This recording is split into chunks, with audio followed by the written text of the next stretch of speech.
Hello everyone, this is Easy Natural English with Liam, and as usual I'll be speaking to you in natural English that's a bit easier so you can get used to English in a natural way.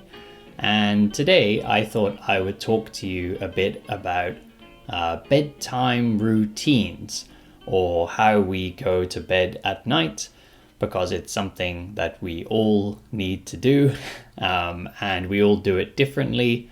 So I thought I'd talk a bit about different ways that people go to bed at night, and also a bit about what I do.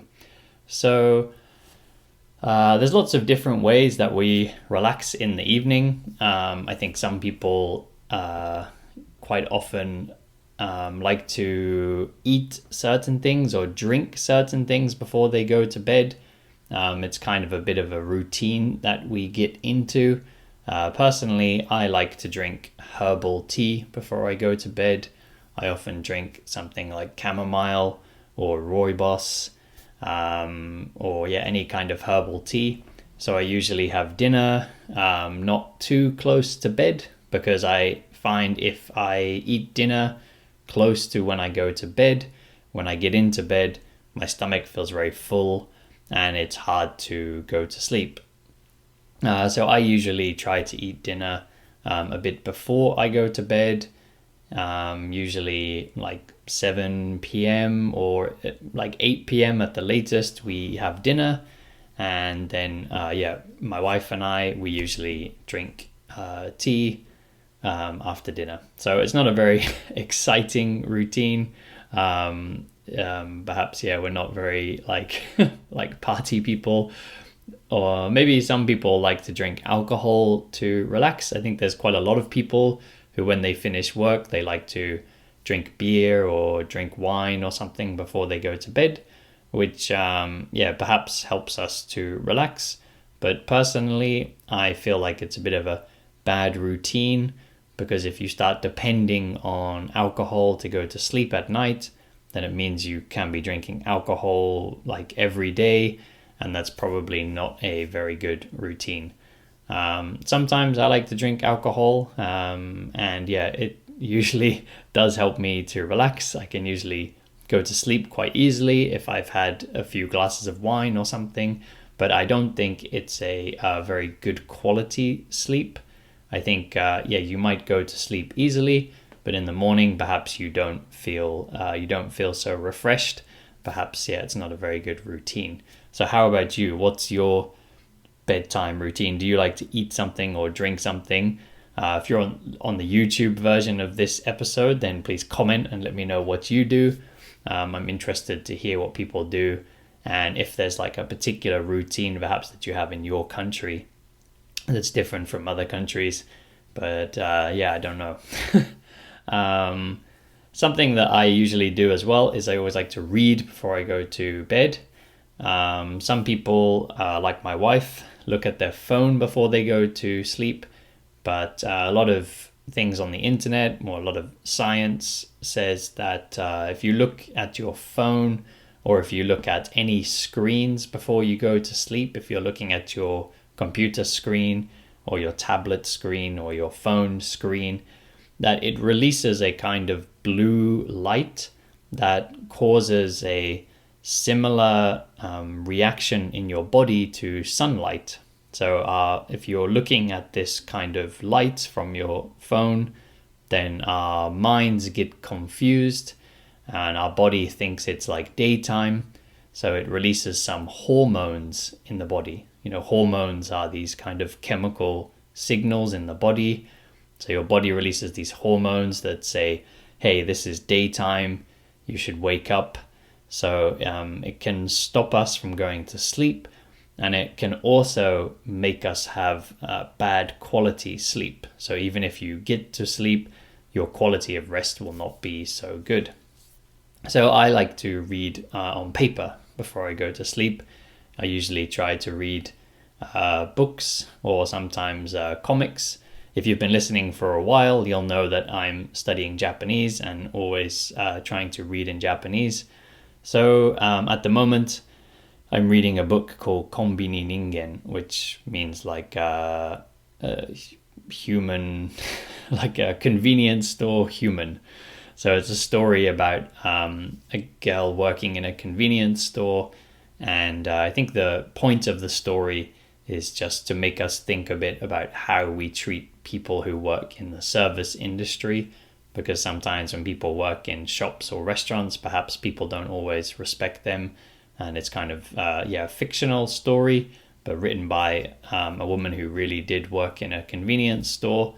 And she's sort of talking about that experience. So at the moment, every night when I get into bed, I'm reading that story, and it helps me to sleep because I'm not looking at a light, I'm looking at paper, and perhaps because it's it's kind of study, but it's like a fun study. I enjoy reading the book, so it just helps my mind to get kind of tired, and usually I find I fall asleep pretty easily. So this word fall asleep, sometimes my students get a bit confused with the difference between words like sleep and asleep. So asleep is an adjective. So if you say he is asleep, that's an adjective, and it means he is sleeping. It means the same thing as he is sleeping. Sleep is a verb. But when we talk about awake is also an adjective. I am awake means I am not sleeping.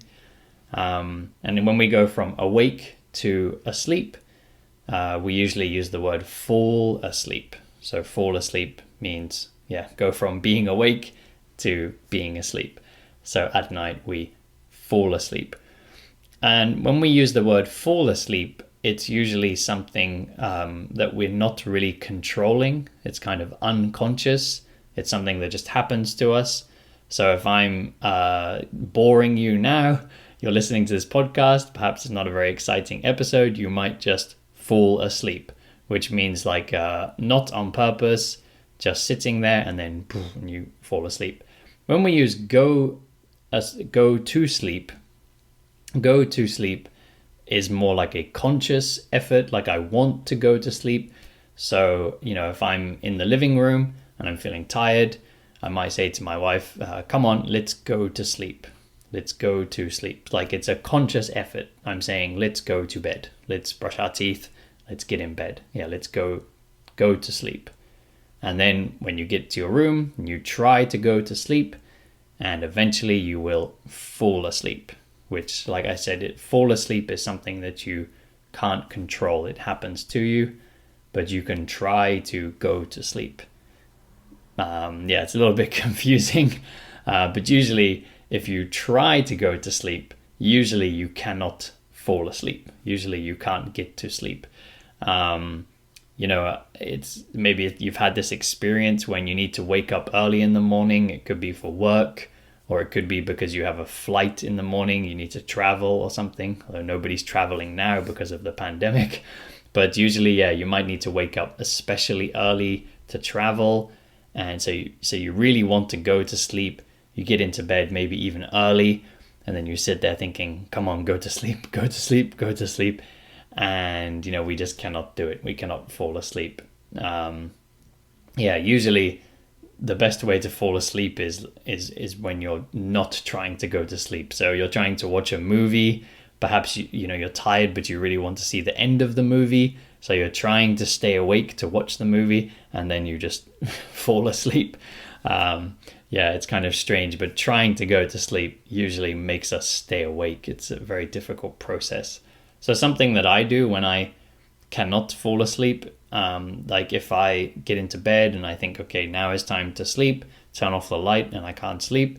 Sometimes I'll just, if I really sit there for a long time and I can't sleep, then I will turn the light back on and just start reading again. And, probably reading again will make me fall asleep faster than if I just sat there with my eyes closed thinking about sleeping. Then it probably won't happen. So it's best if you can't sleep, don't think about going to sleep, because it will stop you from going to sleep. Another good practice is to try to focus on your breathing. So kind of similar to meditation. If meditation is when you sit there with your eyes closed trying to clear your mind. And if you can't sleep and you start thinking about your breath, you just think, okay, breathing in, breathing out, breathing in, breathing out. It's like sort of very simple thought process, a very simple thing to think about. So it can kind of help your mind to switch off. I don't know about in your culture, but in English speaking culture, a lot of people talk about counting sheep. They say if you can't sleep, try to imagine some sheep in your mind, like the animal, and count the sheep.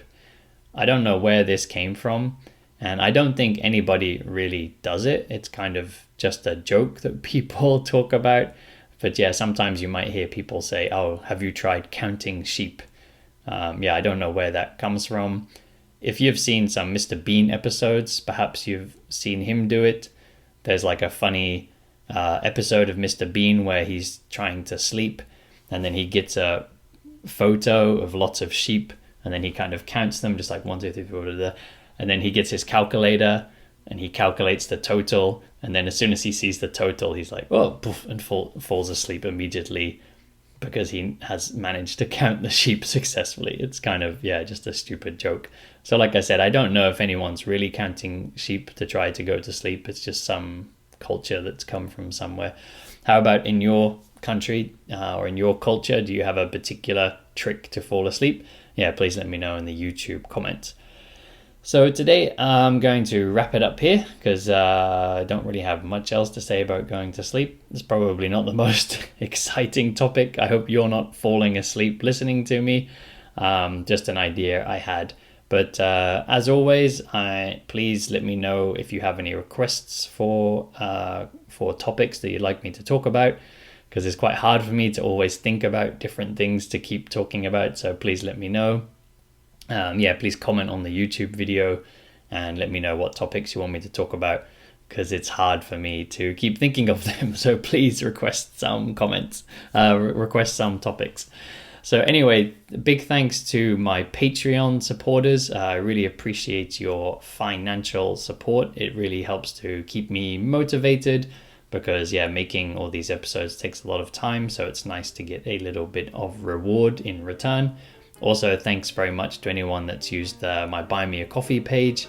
If anyone else wants to contribute, then please check the links below the YouTube video or in the description of the podcast. And also, if anyone wants to take a lesson with me, there's also a link there to do that. So thank you all very much for today. If you're on YouTube, don't forget to subscribe, like, and comment. If you're listening to the podcast, please review on Apple Podcasts or anywhere else where you can review, and follow, and I will see you all back here next time.